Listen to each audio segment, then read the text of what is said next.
মহান রব্বুল আলামিনের নাযিলকৃত একখানা আয়াত তেলাওয়াত করেছি, যে আয়াতে রব্বুল আলামিন বলেন যে হে ঈমানদারগণ, তোমরা মাতাল অবস্থায় নামাজে প্রবৃত্ত হইও না। তোমরা নেশাগ্রস্ত অবস্থায় বা মাতাল অবস্থায় নামাজে যেও না। তোমরা অপবিত্র অবস্থায় নামাজে যেও না। তোমরা যখন অপবিত্র হবে তখন তোমরা কি করবে? গোসল করে, ওযু গোসল করে পাক পবিত্র হয়ে এরপরে তোমরা আল্লাহ তাআলার ঘর মসজিদে নামাজের জন্য যেও। তোমরা যখন মাতাল অবস্থায় থাকবে তখন তোমরা নামাজে যাবে না। তবে তোমরা যখন সুস্থ হবে তখন নামাজের জন্য যাও। আবার আল্লাহ রাব্বুল আলামিন বলেন, তোমরা যদি রুগ্ন শুকনো প্রবাসী অবস্থায় অথবা ইস্তেনজা করার পরে পাক পবিত্র না হয়ে, ওযু গোসল না করে, ইস্তেনজার পরে ওযু করে পবিত্র হয়ে এরপরে তোমরা নামাজে যাও। আবার যখন তোমরা তোমাদের স্ত্রীদের সাথে মেলামেশা করবে, সহবাস করবে, এরপরে তোমরা পবিত্র না হয়ে নামাজে যেও না। যদি পানির সংকট থাকে, অথবা পানি দ্বারা ওযু গোসল করলে তোমার শরীরের ক্ষতি হয়, তাহলে তোমরা মাটির দ্বারা তায়াম্মুম করে এরপর তোমরা নামাজে যাও। এবং তোমরা কি করো? তোমাদের মুখমণ্ডল ও হস্তসমূহ মাসেহ করো। নিশ্চয়ই আল্লাহ রাব্বুল আলামিন ক্ষমাশীল, মার্জনাকারী।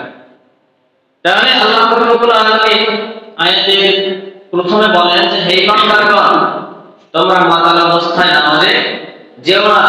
তোমরা অপবিত্র অবস্থায় নামাজে যেও না।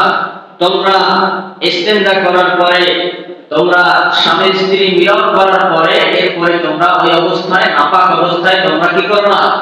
নামাজে দাঁড়িও না। তোমরা ওযু অথবা গোসল যেটা যেই সময় প্রয়োজন ওইটা করে পাক পবিত্র হয়ে এরপরে আল্লাহ তাআলার কুদরতি কদমে সিজদা দেওয়ার জন্য তখন তুমি নামাজে দাঁড়াও, এর আগে দাঁড়াবে না।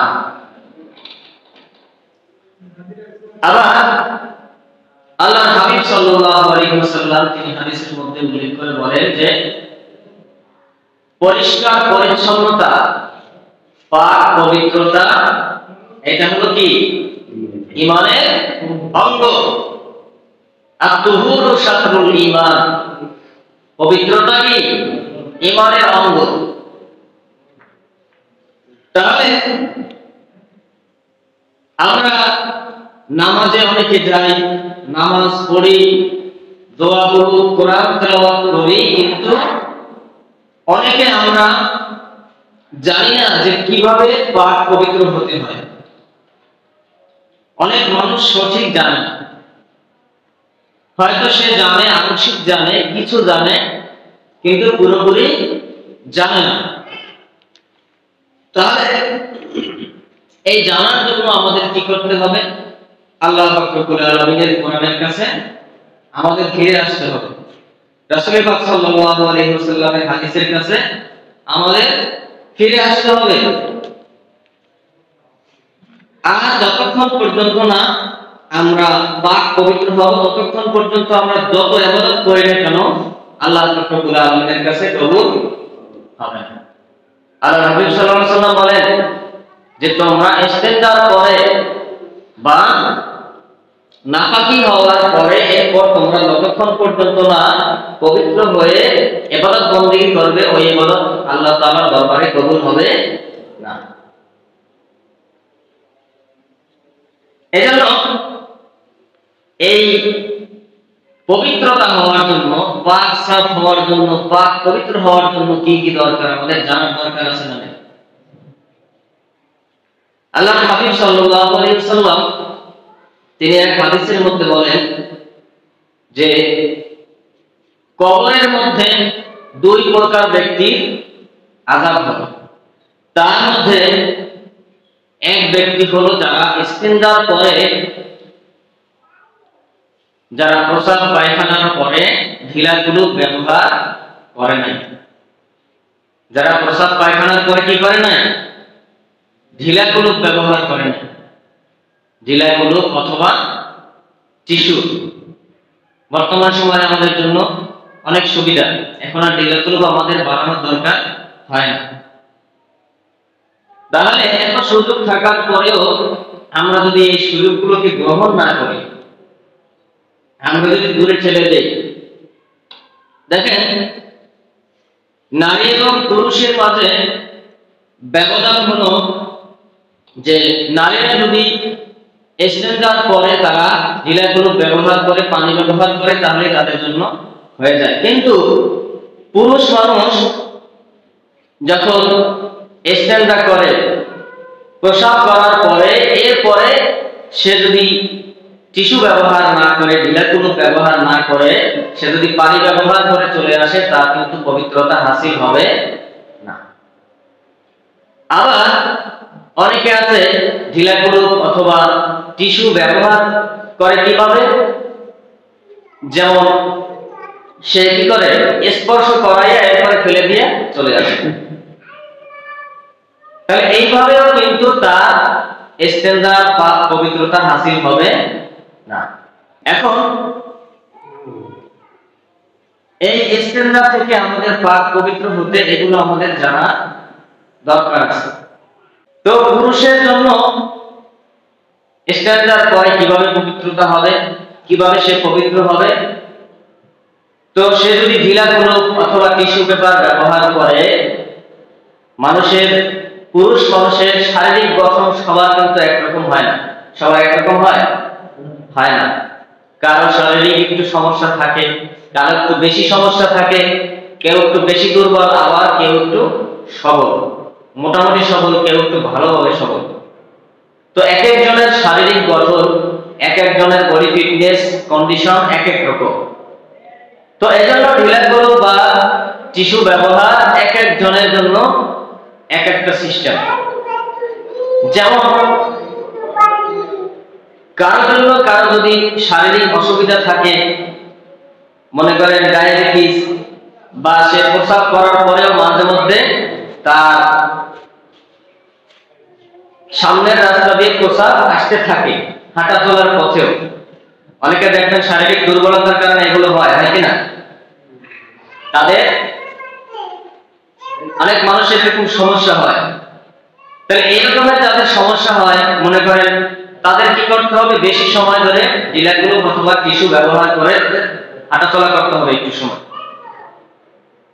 আমরা যে টিস্যু ব্যবহার করি, স্পর্শ করে ফালাই দেই, তাতে কিন্তু হবে না। এরপরে আপনার আবার কি হয়, ওইখান থেকে আপনার প্রস্রাব গুলো আবার শরীর থেকে বের হতে থাকে। তাহলে সম্পূর্ণ কাপড়টাই আবার আপনার কি হবে, নাপাক হয়ে যাবে।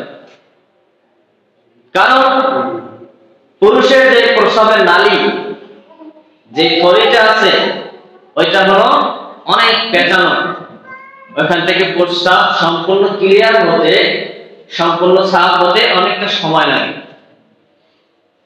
তো এই নিয়মগুলো আল্লাহ তাআলা রাসূল পাক সাল্লাল্লাহু আলাইহি ওয়াসাল্লামের মাধ্যমে বাতলে দিয়েছেন, এজন্যই যে তিনি পুরুষ মানুষকে এইভাবে তৈরি করছেন, ঠিক না? এই পুরুষ মানুষকে আল্লাহ তাআলা বানায় নাই, নারীদেরকে কে বানাইছে? আল্লাহ তাআলা বানাইছে।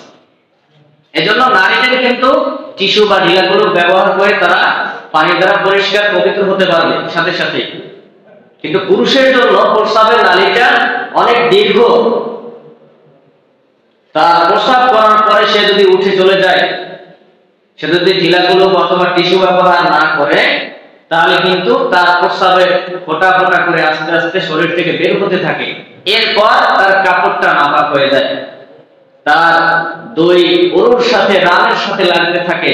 এই প্রস্রাবগুলো যখন আপনার শরীরের সাথে লাগে, ওইখান থেকে আবার জীবাণুগুলো আপনার শরীরে গিয়ে আপনার কাপড়ে লাগে, এরপর আপনার শরীরে লাগে, এরপর আপনি আবার যখন কাপড় স্পর্শ করেন আপনার হাতে আসে, আবার আপনার হাত থেকে আপনার পেটের মধ্যে যেতে পারে। এই জীবাণুগুলো কিন্তু আপনার জন্য ক্ষতিকর। তাহলে এই জীবাণু যখন আপনার দুই রানে লাগলো, দুই উরুতে লাগলো, তখন ওইখান থেকে কিন্তু অনেকে দেখবেন যে চুলকানি হয়, অনেকের ডাউট, একজিমা, বিভিন্ন প্রকার এরকমের চুলকানি হয়, খোসপাসদা হয়। তাহলে বেশিরভাগ রোগ ব্যাধি, বেশিরভাগ অসুখ বিসুখ সবই কিন্তু আমরা আমাদের ভুলের কারণে তৈরি করতেছি। বুঝতে পারছেন? অনেক মানুষ হাতের মধ্যে অনেক বড় বড় নখ রাখে, তো হাতের মধ্যে যখন বড় বড় নখগুলো থাকে, সে কি করে মনে করেন বিভিন্ন ধরনের কাজকর্ম করে, এরপর তার হাতের নখের মধ্যে যখন ময়লাগুলো ঢুকে যায়, সে খাবার সময় কি করতে পারে না, আর খেয়াল থাকে না। ওই অবস্থায় সে যখন খাবার খায়, তার পেটের মধ্যে ওই ময়লাগুলো চলে যায়, ওই জীবাণুযুক্ত ময়লাগুলো তার পেটের মধ্যে গিয়ে তাকে কি করে, তাকে সুস্থ করার পরিবর্তে তাকে কি করে দেয়, অসুস্থ করে দেয়। ঠিক না? তাহলে এই জন্য এই পরিষ্কার পরিচ্ছন্নতা, এই জন্য আল্লাহ রাসূল সাল্লাল্লাহু আলাইহি ওয়াসাল্লাম বলেন যে পরিষ্কার পরিচ্ছন্নতাই হলো কি ঈমানের অঙ্গ। এরপরে কিছু মানুষ আবার দেখবেন যে যেখানে সেখানে প্রস্রাব করে, রাস্তাঘাটে প্রস্রাব করে, যেখানে সেখানে পায়খানা করে ফেলে, 2 নাম্বার করে ফেলে। তাহলে এগুলো করা যাবে না। আল্লাহর হাবিব সাল্লাল্লাহু আলাইহি ওয়াসাল্লাম তিনি হাদিসের মধ্যে বলেন যে তোমরা কিছু কিছু জায়গায় প্রস্রাব পায়খানা করবে না। কি কি জায়গায়? মানুষ চলাচলের রাস্তায়, মানুষ যেখান থেকে চলাচল করে, রাস্তাঘাটে, ওইখানে যদি আপনি প্রস্রাব করেন বা পায়খানা করেন, একটা দুর্গন্ধ সৃষ্টি হয় না? দুর্গন্ধ সৃষ্টি হয়, ওইখান থেকে পোকামাকড় আসে, মাছি আসে, বিভিন্ন জীবাণু আসে, মানুষের নাকেও কি সমস্যা হয়, ওইখান থেকে হাঁটাচলা করতেও সমস্যা হয়, এবং ওইখান থেকে জীবাণুগুলো ছড়ায়, মানুষের শ্বাস প্রশ্বাসের মাধ্যমে চলে যায়, মানুষ অসুস্থ হয়ে যায়। তাহলে এই জন্য আল্লাহ রাসূল সাল্লাল্লাহু আলাইহি ওয়াসাল্লাম বলেন যে তোমরা মানুষ চলাচলের রাস্তায় প্রস্রাব পায়খানা করবে না, তোমরা ইস্তেনজা করবে না। এরপরে ওযু গোসলের স্থানে অনেক মানুষ দেখবেন যে যারা নদী কেন্দ্রিক মানুষ, নদী কেন্দ্রিক যাদের বাড়িঘর, তারা কি করে, গোসল করতে যায়, ওইখানেই প্রস্রাব করে। তো ওই প্রস্রাবটা আপনি যেখানে গোসল করতেছেন, ওই গোসলের পানির মধ্যে আবার আপনার ইউরিন, আপনার এই প্রস্রাবটা ওইখানে মিশে যাইতেছে, আপনার জীবাণুর দ্বারা আপনি আবার কুলি করতেছেন, ওইখান থেকে আপনি আপনার নাকে, আপনার চোখে পানি দিতেছেন, সবই তো আবার আপনার পেটের মধ্যে ঢুকে যাইতেছে। তাহলে ক্ষতি হলো না লাভ হলো? এই জন্য ওযু গোসলের স্থানে ইস্তেনজা করা যাবে না, মানুষ চলাচলের রাস্তায় ইস্তেনজা করা যাবে না। এরপরে ফলদার ছায়াদার গাছের নিচে, যেসব গাছে ফল ফলাদি হয়, যেসব গাছ ছায়া দেয় মানুষকে, বৃক্ষ, এসব গাছের নিচেও কি করা যাবে না, ইস্তেনজা করা যাবে না। এগুলো দেখবেন সুন্দর করে সেই নুরানি মাদ্রাসায়, আপনার কিরাতুল কোরআন মাদ্রাসায়, এসব মাদ্রাসায় কিন্তু এগুলো পড়ায় কিনা? তাহলে ছোট ছোট বাচ্চারা পর্যন্ত এগুলো জানে। এই জন্য আমাদের উচিত যে আমরা যারা দিন শিখতে পারি নাই, অন্তত পক্ষে আমাদের সন্তানাদি, আমাদের নাতি নাতনি, এদেরকে দিন শিখানো। তো তাদেরকে শিখাইলে কি হবে? অনেকগুলো ফায়দা আছে। এর মধ্যে একটা ফায়দা হলো যে আপনি যদি আপনার সন্তানকে, আপনার নাতিকে শিখাইতে পারেন দিনগুলো, দিনের কথাগুলো, কোরআন এবং হাদিসের জ্ঞানগুলো তাকে আহরণ করাইতে পারেন, তাহলে আপনার যে ঘাটতিগুলো আছে, আপনার আমার যে ঘাটতিগুলো আছে, আপনি আমি ওইখান থেকে পূরণ করতে পারবো। কিভাবে পূরণ করতে পারবো? যে আপনি তাকে জিজ্ঞেস করবেন যে বাবা বা দাদু, তুমি আজকে কি শিখছো, আমাকে বলো তো। সেরকম বললে তার বলাগুলো শুনে শুনে আপনি মুখস্থ করতে পারবেন। ঠিক না বেশি? তাহলে আপনার জন্য আরেকটা প্লাস পয়েন্ট, আপনার জন্য আরেকটা সুযোগ। এরপরে তাদেরকে দিন শিখাইলে কি হবে? আরেকটা ফায়দা হলো, আল্লাহর হাবিব সাল্লাল্লাহু আলাইহি ওয়াসাল্লাম তিনি বলেন যে তোমরা দিন শেখো, কারণ রাসূল পাক সাল্লাল্লাহু আলাইহি ওয়াসাল্লাম বলেন যে দিন শিক্ষা প্রত্যেকটা মুসলমান নরনারীর উপর কি ফরজ, ফরজে আইন। এই নয় যে ফরজে কিফায়া, আরেকজন শিখবে তাতে আমার হয়ে যাবে, এটা এমন না। জানাজার নামাজের মতো না, এটা ফরজে আইন। আপনার জীবন শুরু থেকে শেষ পর্যন্ত, আপনার জন্ম থেকে মৃত্যুর পর পর্যন্ত, অর্থাৎ মৃত্যু পরবর্তী জীবন, জান্নাত জাহান্নাম, আপনার হিসাব নিকাশের পর্যন্ত যতটুকু জ্ঞান দরকার ততটুকু জ্ঞান আপনার জন্য শেখা ফরজ। আপনি যদি না শেখেন এ ব্যাপারে আল্লাহ তাআলা কিয়ামতের মাঠে আপনাকে জিজ্ঞেস করবে, আপনার জবাবদিহি করতে হবে। তাহলে আল্লাহ রাসূল সাল্লাল্লাহু আলাইহি ওয়াসাল্লাম বলেন যে ইলমে দ্বীন শিক্ষা করা প্রত্যেক মুসলমানের কি ফরজ। তাহলে তোমরা যদি ইলমে দ্বীন শিখতে না পারো, রাসূল সাল্লাল্লাহু আলাইহি ওয়াসাল্লাম বলেন যে তোমরা যদি ইলমে দ্বীন শিখতে না পারো, সুযোগ না হয়, একান্ত যদি সুযোগ না হয়, তোমাদের সন্তানদেরকে ইলমে দ্বীন শিখাও। যদি তোমাদের সন্তানদেরকেও না শিখাইতে পারো, সুযোগ না হয়, তোমাদের নাতি নাতিদেরকে শিখাও। তাও যদি তোমাদের না হয় সুযোগ, তাহলে যারা এই ইলমে দ্বীন শিখছে তাদের সাথে সম্পর্ক রাখো। সুবহানাল্লাহ। তাহলে সুযোগ দেখেন আমাদের কত সুযোগ। আল্লাহ রাসূল সাল্লাল্লাহু আলাইহি ওয়াসাল্লাম বলেন তুমি শেখো, তুমি শিখতে পারো না তোমার সন্তানকে শিখাও, সন্তানকে পারো না তোমার নাতিদেরকে শিখাও, তাদেরকে পারো না যারা শিখছে তাদের সাথে মহব্বত রাখো। সুবহানাল্লাহ। তাহলে যারা শিখছে তাদের সাথে মহব্বত রাখলে কি হবে? তার সাথে মহব্বত রাখবেন, তার সাথে সৌহার্দ্যপূর্ণ আচরণ করবেন, তাহলে কি হবে? তার সাথে যদি বন্ধুত্ব রাখেন, তার কাছে গেলেন, তখন কি তার কাছ থেকে ভালো একটা কথা শিখতে পারলেন।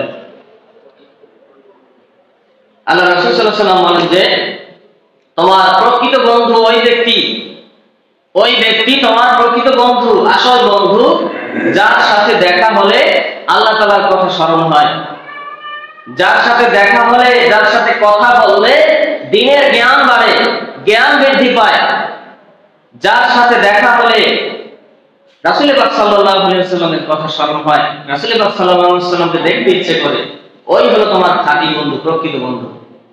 আর বর্তমান সময় আমাদের বন্ধু বান্ধব সব সেই ইহুদি খ্রিস্টানদের কালচার যারা অনুসরণ করে, তারা আমার বন্ধু বান্ধব। ঠিক না ঠিক? এক হাদিসের মধ্যে আল্লাহ রাসূল সাল্লাল্লাহু আলাইহি ওয়াসাল্লাম বলেন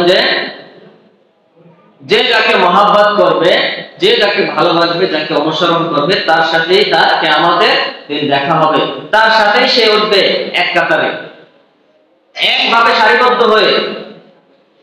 তাহলে আপনার মধ্যে যদি সেই বিধর্মীদের আচরণ থাকে, বিধর্মীদের ভালোবাসার আকর্ষণ থাকে, তাহলে তার সাথে কিন্তু কিয়ামত হবে আপনার। রাসূল পাক সাল্লাল্লাহু আলাইহি ওয়াসাল্লামের আদর্শ যারা অনুসরণ করে, তাদেরকে যদি আপনি ফলো করতে না পারেন, তাদেরকে যদি আপনার ভালো না লাগে, তাদেরকে যদি আপনি পছন্দ না করতে পারেন, তা রাসূল সাল্লাল্লাহু আলাইহি ওয়াসাল্লামের সাথে তো কিয়ামতের দিন দেখা হবে না। তাহলে যারা এই দ্বীনের জ্ঞান অন্বেষণ করে, তাদের সাথে আমাদের কি করতে হবে? বেশি বেশি করে মহব্বত করতে হবে, তাদের সাথে সম্পর্ক বাড়াইতে হবে, নাকি তাদেরকে তিরস্কার করতে হবে, নাকি তাদেরকে অবহেলা করতে হবে, নাকি তাদেরকে মিথ্যা সাক্ষী দিয়ে বিভিন্ন কাজকর্মে ঢুকাইতে হবে, নাকি তাদেরকে লাঞ্ছিত করতে হবে, অপমানিত করতে হবে? যদি এটা আমরা করি, আপনিও কিয়ামতে উঠবেন। আর যারা দ্বীনের দাওয়াত দেয়, যারা দ্বীনের জ্ঞান শিখছে, তারাও কিয়ামতে মাঠে উঠবে। তখন দেখা যাবে ফয়সালা কোন দিকে যায়। ঠিক না ঠিক? তাহলে আলেমদের যদি আমরা শত্রু হয়ে যাই, আলেমদের সাথে যদি আমরা খারাপ আচরণ করি, বদ আচরণ করি, বেয়াদবি করি, তাহলে এইগুলো কিন্তু রাসূল পাক সাল্লাল্লাহু আলাইহি ওয়াসাল্লামের সাথে হবে। কেন? ইন্নাল উলামা ওয়ারাসাতুল আম্বিয়া, নিশ্চয় এই আলেমগণ নবীদের ওয়ারিস। চারটিখানি কথা নয়, একেবারে সহজ কথা নয়। আল্লাহ রাসূল সাল্লাল্লাহু আলাইহি ওয়াসাল্লাম বলেন নাই যে আমার ফাতেমার বংশ থেকে, ফাতেমার গোত্র থেকে যারা আসবে তারা আমার ওয়ারিস। আল্লাহ রাসূল সাল্লাল্লাহু আলাইহি ওয়াসাল্লাম বলেন নাই যে অমুকের বংশ থেকে যারা আমরা আমাদের সন্তান সন্তানাদি আমাদের পরিবার বর্গ বংশগুলোকে রেখে যাই, এরা আমার ওয়ারিস, এরা আমাদের ওয়ারিস। কিন্তু রাসূল সাল্লাল্লাহু আলাইহি ওয়াসাল্লাম সরাসরি ডাইরেক্ট বলেন যে আলেমরা আমার ওয়ারিস। যেসব আলেমরা দ্বীনের দাওয়াত দেয়, সঠিক কথা বলে, ভালো ভালো কথা বলে, আর সেই আলেমদের সাথে যদি আমরা ভালো আচরণের পরিবর্তে, ভালো আচরণের বিকল্পে যদি আমরা মন্দ আচরণ করি, আল্লাহ রাসূল সাল্লাল্লাহু আলাইহি ওয়াসাল্লাম হাদিসের মধ্যে বলেন যে তোমরা যদি কোন এক আল্লাহওয়ালা আলেমের সাথে তোমাদের যদি দেখা হয়, তার সাথে যদি সালাম বিনিময় করো, মুসাফা করো, মুআনাকা করো, তাহলে তুমি জানো স্বয়ং আমাকে সালাম দিলা, আমার সাথে মুসাফা করলা, আমার সাথে মুআনাকা করলা। সুবহানাল্লাহ। তাহলে একজন আলেমকে, ভালো আলেমকে যদি সম্মান করা হয়, সালাম দেওয়া হয়, মুসাফা মুআনাকা করা হয়, তাকে ভালোবাসা হয়, সেটা যদি রাসূল সাল্লাল্লাহু আলাইহি ওয়াসাল্লামকে ভালোবাসা হয়, তার সাথে সম্পর্ক হয়, তাহলে একজন আলেমের যদি গীবত করি, একজন আলেমের পিছনে যদি কোসাকুসি করি, তাহলে এটা কি রাসূল সাল্লাল্লাহু আলাইহি ওয়াসাল্লামকে করা হবে না? ভালো ভাগীদার নেবেন, মন্দের ভাগীদার নেবেন না।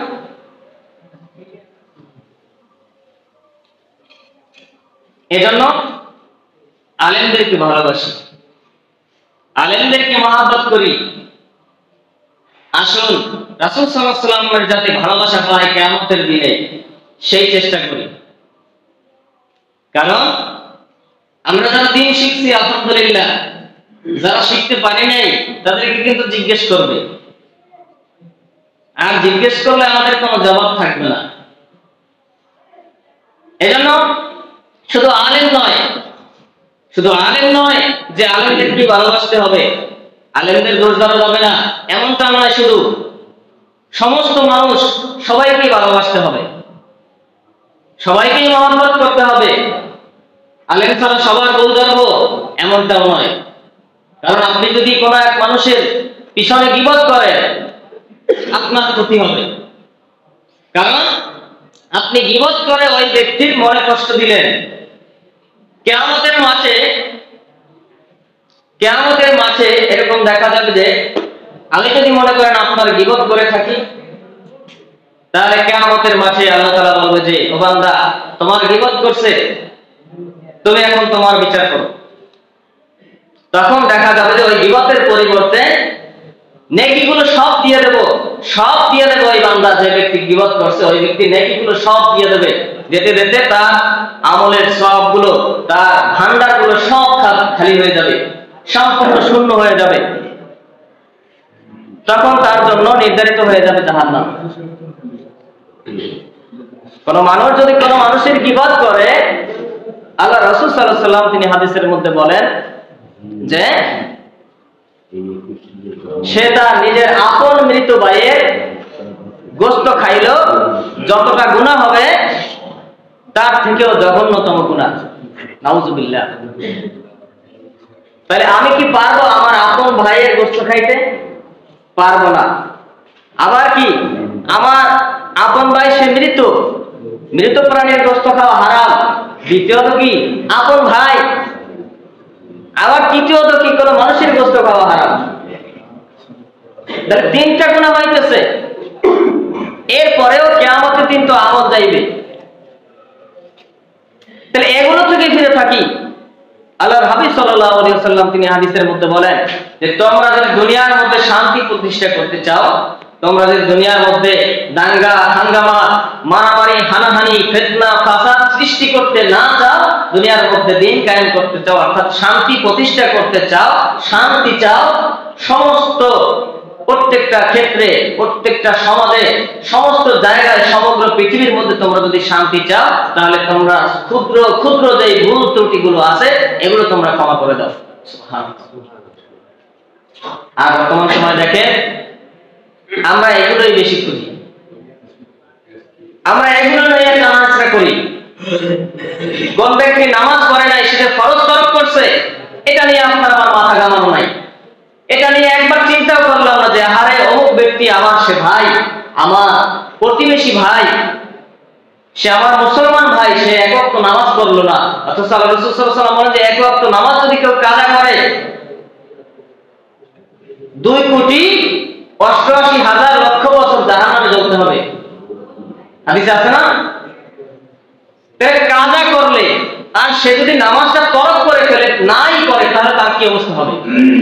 তাহলে এক ব্যক্তি ফরজ তরক করলো, ফরজকে ছেড়ে দিল, সেখানে আমার মাথা ব্যথা নাই।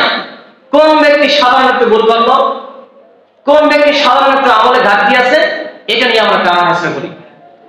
অথচ আল্লাহ রাসূল সাল্লাল্লাহু আলাইহি ওয়াসাল্লাম বলেন, তোমরা যদি শান্তি প্রতিষ্ঠা করতে চাও, তোমরা কি করো? ছোট ছোট ভুলগুলো ক্ষমা করে দাও।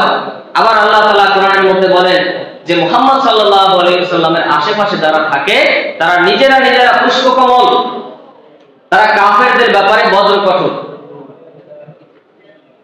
অর্থাৎ এই আয়াতে তারা আল্লাহ তাআলা আমাদেরকে এটাই বুঝাইলেন যে মুহাম্মদ সাল্লাল্লাহু আলাইহি ওয়াসাল্লামকে যারা তোমরা ভালোবাসবা, যারা তোমরা অনুসরণ করবা, তোমরা নিজেরা মিলেমিশে থাকবা, ছোট ভুলগুলো ক্ষমা করে দিবা, তোমরা একত্রিত হয়ে থাকবা, একতাবদ্ধ হবা, জামাতবদ্ধ হয়ে থাকবা।